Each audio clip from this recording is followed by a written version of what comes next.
Summoner's Rift, Nuketown, Dust 2, or even my goddamn Igloo and Club Penguin. What do all of these places have in common? Well, we've all spent way too much time in these places during our lives when we could have been outside touching grass and getting nervous around girls. Summoner's Rift especially to me is a place that I've known for over 15 years, and so at this point I know a lot of its secrets. From optimal ward locations, gaps in vision you can exploit using the terrain, insane tricks you can do with the jungle plants, and creative paths for level 1 invades. I've got a lot to share with you in this one, where we learn all about Summoner's Rift, the map we all know and love. My name's Rogue and I played League of Legends professionally for 7 years. Now I'm a full-time content creator and coach for all ranks, Iron through to Challenger. So if you want more information of what a coaching session with me will look like, you can find more information by following the link in the video description below. And while you're in the description, you'll also find the link to my Patreon where I post all of the recordings of my best coaching sessions in full, with almost 1,000 hours of content currently available, all sorted by role and rank, including sessions where I coach for professional level teams. You can get a glimpse of what pro level league looks like from the inside. That's why whatever you're looking for, you'll easily be able to find something that's going to help you improve, no matter your rank. Here's my favorite ward in the entire game. You don't have to face check any bushes, meaning it's an almost risk-free way to cover this intersection that leads into the red side jungle. Now, I recognize that talking about ward placement is really boring, so I'm going to intermittently show you some of my favorite ward placements throughout the video as we go. When you hit Scry's Bloom, it flies out giving vision of all enemies in an area. But did you know if you're fast enough, you can quickly mouse over the status effect that appears on you or an ally, and it will actually tell you what enemy champion hit the plant into you. So think twice before hitting that vision plant. You're not only going to give away where you are, but you're also going to give away who you are if the enemy knows this trick like you do now. When the dragon soul for the game is the Infernal Dragon, these small Infernal Cinders spawn around the map that you can pick up, granting you a little bit of cooldown reduction. But how much are they worth, and is it actually worth going out of your way to pick them up? Well, picking them up grants you 1 ability haste for each one that you have. Ability haste has a gold efficiency of 50 gold per point, so each Infernal Cinder you pick up is worth 50 gold as long as you have it. For reference, a melee minion is worth 21 gold, so if you just think of each Cinder as 2 melee minions, you can get a pretty good idea of what it's worth. Of course though, the Cinders aren't permanent and can be lost on death, so try not to die. It's also worth quickly mentioning that the ability haste they give has diminishing returns, so it is better to share the Cinders amongst all the members of your team to get the full effect rather than funneling them all onto just one person. Okay, what about the Rose Petals Atachan spawns then? What are they worth? Well, just like the Infernal Cinders, they have diminishing returns, so the answer does depend a little bit. But each flower gives 20 XP and roughly 15 to 20 gold worth of adaptive force. Times 5, because they don't just go to one person, they go to every single member of your entire team. The small flowers give 1 stack, and the big flowers give 3, meaning small flowers give you between 75 to 100 gold worth of adaptive force, and the big boys, they give between 225 and 300 gold worth, plus all of the bonus XP that I haven't even mentioned. So we can safely say the value of one of these large roses is about the same value or more than what you get from killing a champion. Wow, that is huge. Keep in mind as well that this bonus also gets amplified by an additional 25% if you do manage to get the Atachan as well, and that taking both flowers and Infernal Cinders also denies your opponent from getting this as well, meaning that they have even more value than this crazy figure represents.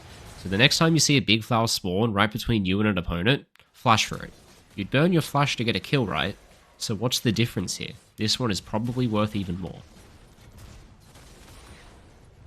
Here's a great ward you can place as a side laner. Generally you do this after a 2 or 3 wave crash in order to spot the enemy jungler's path when you don't know about it. Of course, this ward can be mirrored onto topside as well, although on this side of the map I don't think it's possible to place the ward in such a way where it can see both the Gromp and the blue at the same time. And trust me here guys, I tried. I really tried. There's actually a small gap between the mid tier 1 and tier 2 towers, which you can easily see in practice tool using the tower range indicator. This means you can actually walk between the 2 mid towers from one side to the other without getting hit by the towers at all, but only if your champion's hitbox is small enough, meaning it's not possible to do this on every champion. The only test now, can you pull this off in a real game without the range indicators? Because I can't even do it with them on. Most people already know that Bard can use a portal from his fountain to get back to lane faster. The other one people use is the alcove to go back to their tower when getting ganked. But did you know you can actually make a portal going from the tier 2 tower into your base? I did a coaching session yesterday with someone who used this trick twice in a single game to save themselves from certain death, and I was mind blown that I somehow didn't know about this trick until now. This raises a really good question though. Why haven't we ever seen a Zoe player use this trick to land asleep on an enemy that's sieging their base? No one would ever see that one coming, that's for sure. And now that I've tested it around a little bit more, you wouldn't believe how far you can throw a Zoe bubble from here. Imagine your bot lane is getting poked onto tower or tower dived, and you throw this bad boy out of base in order to help them out mid-dive. The thing is, this Zoe bubble travels for so long that it literally breaks the game and the bubble turns invisible. How mad would you be if you were sieging bot tier 1 tower and you get hit by an invisible Zoe bubble thrown from their goddamn inhib? Oh, and while we're on the subject of bot portals, just look at this clip someone shared in my Discord. This poor Darius got kidnapped by a portal. I feel so bad for this guy. I just had to share that one. Anyway, moving on. You can place wards into Tribush from the inside of Herald Pit, and you can do the same from the Tribush on bot side from inside of Dragon Pit, although this one's a little bit harder. They're both not that hard though. I have a near 100% success rate with these wards for years now, and I even play with quick cast turned on, so it shouldn't be too hard for you. Here's a map I made of the map a while ago that shows you how much gold you get as a reward for killing each tower on the map. These figures might be off by 25 gold or so in some cases, but I'm pretty confident you can trust this graphic still for the most part. If you pull a neutral objective as far as possible outside of the pit, all the way to the edge of its maximum leash range, it makes it impossible for the enemy to see it with wards placed over the wall. So if you're on red team, always pull dragon all the way out, and if you're on blue team, do the same thing with void grubs and rift herald as well, as it just forces the enemy to now walk all the way into river in order to get vision of it. Oh, and guys, stop placing control wards like this, it's literally killing me. Put your mouse at the very front of the neutral objective, but still slightly inside of it. Then place your control ward. Since the control ward can't be placed inside of a monster, it'll fly out and land just in front of it. From this position, any wards inside of the pit, any wards at all, will be disabled, and from here the enemy can't reach the control ward to clear it over the wall, so if you ever want to place a pink ward on a neutral objective, do this ward every single time. On the subject of neutral objectives, here's a tip for Atacon I've never once seen someone talk about. People very commonly pull Dragon, Rift Herald, and Void Grubs out of the back of the pit when they start it, all so that they're in a better position to fight in case a fight breaks out. But why don't people talk about doing this with Atacon? Atacon can be moved around in a pretty massive area around where it spawned, albeit it has some difficulty, because the thing just doesn't want to always cooperate. But moving it from its original location can give you a huge advantage in a contest. Here's a Lee Sin game I played last night. When I start the Atacon, I simply pull it towards my side of the map so the enemy has to walk further into river in order to get to it.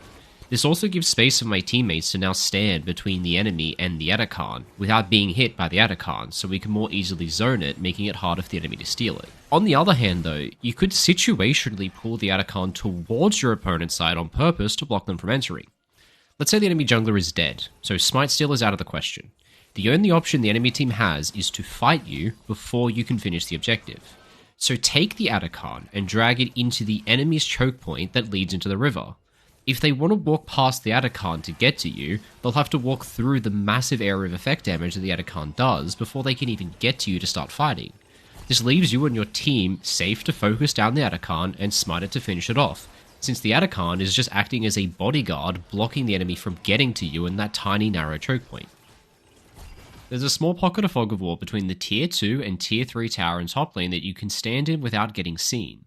This is so insanely deceptive as well, because you literally can't even tell that there's fog of war there without really looking for it. So if you're proxying and you need to make a clean getaway from some incoming enemies, just step into this spot, take a recall, and they'll have no idea where you went. It's also good to know that it's possible to sneak into the bush between the tier 2 and tier 3 bot lane tower without the enemy seeing that you entered it, even if both towers are alive, which allows you to surprise an enemy who is sneaking back to lane. Just sneak into the bush and kill them when they don't expect you to be there. Same thing can be done on the blue side of the map, where there is also a gap in vision between the towers that allows you to sneak into the same bush and do the same thing. For some reason though, this isn't the case with either of the bushes in the top lane. Here the enemy gets a glimpse of you entering this bush as you go into it, and on the blue side you can't make it into the lane without either of the towers spotting you no matter what entrance you take. I guess you could flash the wall though. I guess the fact that Riot only makes this possible in bot lane is proof that they hate ADC mains and want them to get proxy killed as much as possible. You better do your part, abuse this gap in vision, and kill as many ADC players as possible. Here's a ward I really like to place on Dragon or Baron when I know the enemy is going to go set up for it. Now, it's very unlikely the enemy will find this ward location, as usually what they do is they place a control ward in the pit itself and then generally sweep from mid into the pit, which most of the time will miss this ward entirely. I've made a lot of comebacks in some of my pro matches back in the day using this ward, so really don't underestimate this one. It's overpowered. Now let's answer a question that absolutely no one asked the answer to. Is it faster to die and run back to lane, or to recall and run back to lane? Well, a recall takes 8 seconds to complete always, whilst the death timer scales with your champion level. But that's not all we have to think about.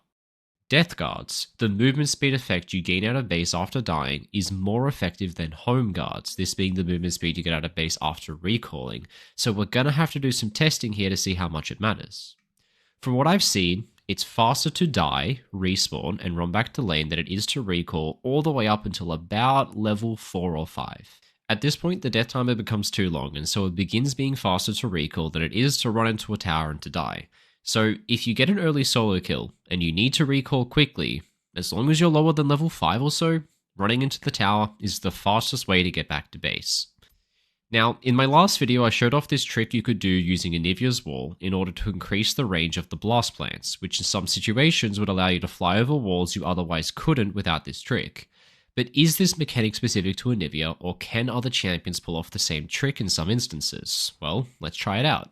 The answer, of course, is yes. Of course it is. It's just way, way harder, and it isn't possible in as many places. I'm sorry to tell you this, guys, but the size of your wall really does matter after all. Now, it used to be possible to sneak past the Scuttle Crab's vision shrine in some places. A lot of people still think it is possible, but all of these people are wrong. Sadly, this has been removed from the game. The only way to get past the crab now is to hop over the wall. You can't squish past. Damn. And on the topic of Scuttle Crab, people obsess over first crab. They will literally do anything, forcing their laners to fight to the death in the river at level 3 just to get the crab. But did you know that the first Scuttle Crab spawn of the game gives 80% reduced XP? Yep, first crab is a scam. It only gives 20 XP as a reward for the kill. This is less than a caster minion. Meanwhile, the first crab respawn a few minutes later, on the other hand, gives 135. Okay, first crab isn't that big of a scam. It still reduces the stack of a jungler's starting item, and the jungle item still rewards bonus XP for the kills, so the jungler does get more than 20 XP, but it's still nowhere near as good as the second crab. And if you're a laner and you think you're being all cool by taking one of those crabs to deny it or something, it literally gives you less XP than a caster minion would, so don't even bother. It's not worth the effort.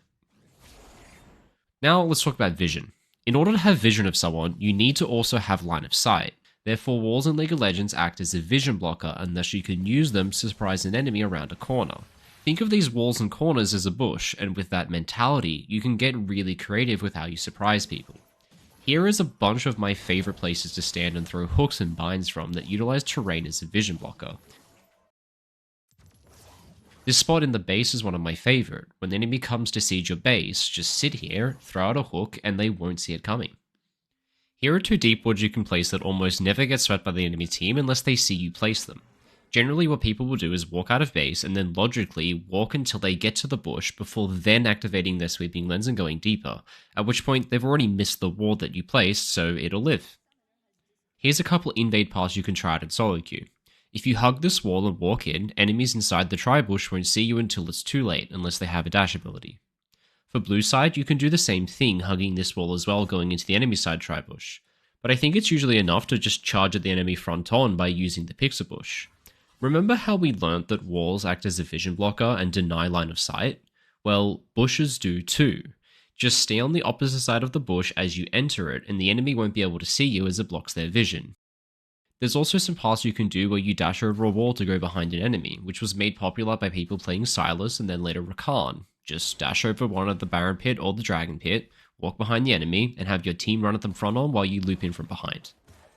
Okay, those are some paths you can use to invade, but where should you stand level 1 in order to not get caught out by these? Well, there are a few variations of a fan, with the default one we all do looking a little bit like this. But we just explored how this can be exploited, so let me introduce you to what I like to call the beta fan. On a beta fan, everyone in the red side jungle moves back just a little bit, and you also bring over your mid laner in order to cover an entrance as well. This way there are no sharp corners adjacent to where you're standing, and you'll easily spot out anyone dashing over walls to try and get out behind you. We usually do this one when versing people who can dash over walls, or when you have those annoying hook champions that can just run around tribush. There's a question I get a lot. Like, a lot. Question is, where should I place control wards, and where should I place my stealth wards? Well, let me answer that question in a way that you wouldn't expect to hear. First, look at the game state and determine which of the two teams is winning. Right now, that would obviously be red team. They have 2 dragons and a 5k gold lead. Okay, since we know that red team is winning, we are therefore going to use blue team's currently alive towers as a reference point for where our ward line should go. Draw a line down the map just in front of each alive tower, connecting them by following the natural curves of the jungle terrain in between lanes. This is your line of control. You'll want your team's control wards to sit on the line or slightly on your team's side of it, and you'll want your team's stealth wards to sit on the line or slightly over it. Even if you aren't this far up on the map right now, you likely will be soon, as the team who is winning will naturally push up the map since the losing team can't contest out in the open. So make sure that you don't waste all of your wards at this point. Save some of them for when you actually make it up to the enemy side of the map and get into their jungle at this line of control. This screenshot right here is actually the perfect example of what I'm talking about. These blue team wards in the enemy jungle that Rakan just placed are now completely useless, as they're just so far up on the map where the game is actually being played all the way back here at this line of control that we drew earlier. This gives you an idea of where you want your wards to end up and where will actually be contested, because there is such thing as warding too shallow or warding too deep in this case. And for our final point of the video, let's not forget about all of the different ways that the map itself and its amazing features can be used to pull off some really cool tricks on some of our favorite champions. There are endless cool and crazy things you can do on Summoner's Rift, using its cast of almost 200 champions for you to discover. I'm going to let the footage play of a couple of my favorite in the background. While you watch, just think about all the cool things your favorite champion can do, and if I missed to add it, feel free to head down to the comment section and let us all know about it and exactly how to do it. Now, as a final reminder, while you watch these cool champion tricks in the background, I've got even more awesome content that you can go check out over on my Patreon, where you can watch the session recordings of my best coaching sessions. Or if you prefer, you can even look to schedule your own one with me personally. All of which is of course linked in the video description, which you can go check out right now.